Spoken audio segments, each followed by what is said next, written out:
Voyons comment nous pouvons modifier la taille et la couleur des caractères. Mon texte étant toujours sélectionné, je me rends à nouveau dans l'onglet Accueil et dans le groupe Police.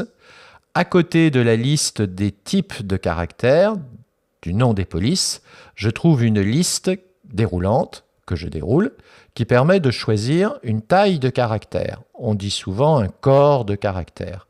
Par défaut, on me propose des corps qui vont de 8 jusqu'à 72. D'autres valeurs étant éventuellement saisissables directement dans cette zone.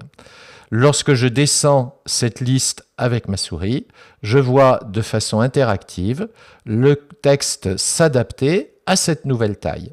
Mais comme je n'ai pas encore cliqué, la taille n'est pas encore validée. Je reviens sur la taille 14 par exemple, et maintenant le texte sera encore 14 au lieu du corps 11 qui est proposé par défaut. Voilà. Je vais maintenant m'intéresser à la couleur. Toujours dans ce groupe police, nous avons une icône qui représente la lettre A pour me montrer que je vais agir sur le texte et qui par défaut est soulignée d'un trait rouge. Ça veut dire que si je cliquais sur cette icône, le texte sélectionné basculerait en couleur rouge.